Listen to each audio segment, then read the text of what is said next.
Good morning, everyone. Welcome to Poor Boy's Little Homestead. Today I'm back indoors. Today I want to talk to you about seed starting, how to get set up, your grow lights, and what to look for to save you some money.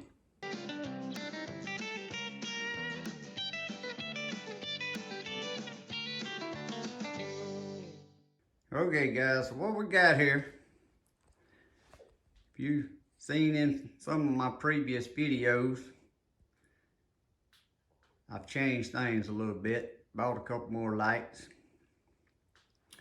But I have my seeds for you who haven't seen. I started these a couple weeks ago. These are started in the 72 cell trays. And I started them. That's what I had first to start with. A heat mat, 72 cell tray set in there, the little dome cover, and a little 18-inch LED fluorescent light. And then I moved up and I had a shop light that I'd brought in out of my shop, and I built that little frame right there out of a scrap PVC pipe. So I just had that sitting on the table. Well, as things is growing, I'm needing more room. So I made a little trip to Wally World, and this is what I want to talk to you about, show you what you can get, how you can save money. But that shelf right there, that shelf is a 5-tier shelf, but I didn't assemble it in 5 tiers because I have mine sitting on a table to get it off the floor, because we have a little toddler grandson that had to get it up high enough he can't get to it. But then you can get these LED lights, $14 and a little change. And that's what I want to talk to you about and what to look for. So I went to Walmart, and in the hardware section, this is what the shelf I bought. Around 30 bucks. A good heavy duty shelf, because it's made out of plastic, but I've got some in my shop and they really do good. But on the lights, what you want to look for is 45 to 5,000 on your lumens. You can go down to 3,500 on lumens, as long as you make sure they say daylight,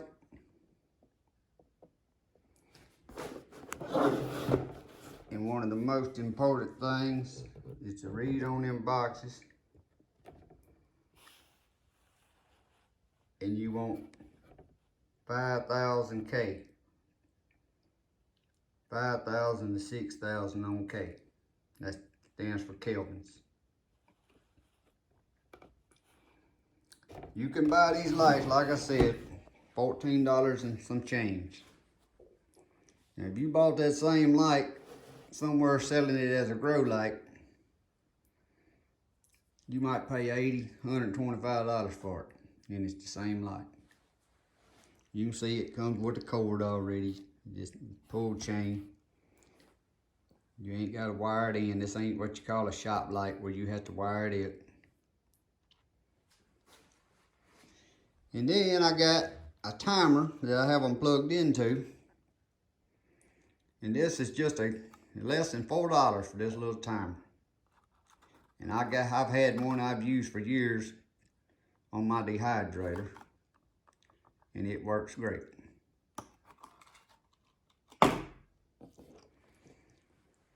So I just want to show you guys, you ain't got to go, and you looking at starting seeds and all the stuff on the websites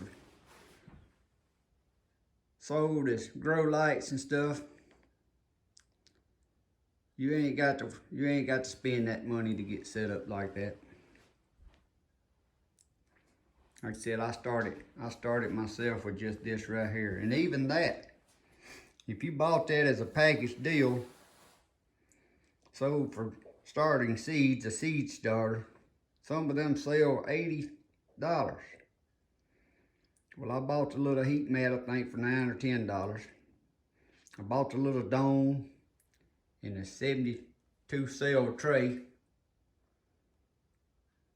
I don't know, $7 or $8. And then I got the light, Home Depot, $12, $15. And that's what I started with. Then next I built that hanger out of that PVC pipe. And I had a light out of my shop I'd brought in here and hung up. And then I went to Walmart and purchased me some new ones. But on my seed starting, I use, this is Nature's Source food, plant food, but you can use any kind of liquid plant food you want. But if you read on the back of them, for example, like this one says, use 1 teaspoon per gallon of water. But that's talking about for a plant. So whatever it says on the back of that, whatever you choose, if it says 1 teaspoon per gallon, you cut that in half to half a teaspoon per gallon. And then that's what I water my seedlings with. But I don't do it every time I water them. I do it about every other time. About once every 7 to 14 days.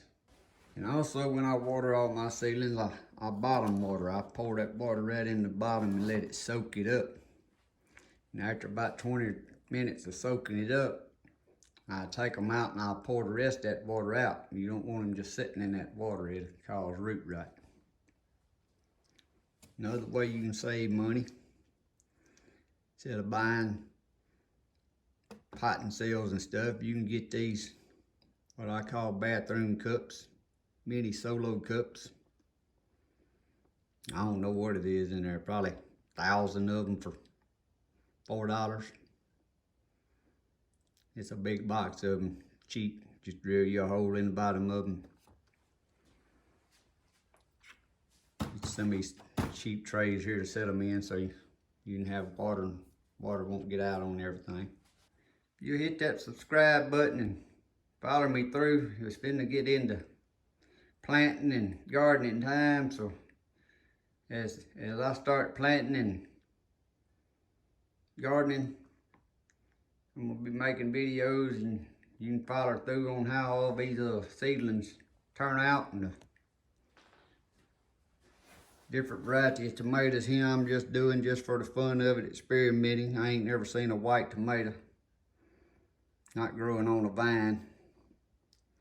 So I got some that's supposed to be white. The green zebra supposed to look like a watermelon on the outside. Yellow tomato. I ain't ever raised a yellow tomato. Now I got a couple more varieties I'm in to start.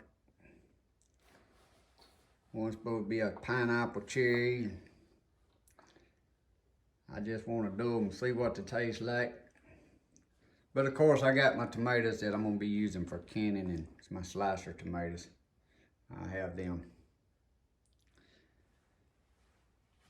I hope this little video helps someone save y'all a little bit of money, or either encourage you to start your own seedlings indoors by realizing that you can do this on a budget, that you ain't got to go buy all that stuff that they advertise out there for growing. It's the same thing, they just package it different, put a different price tag on. Thanks for watching. Have a blessed day.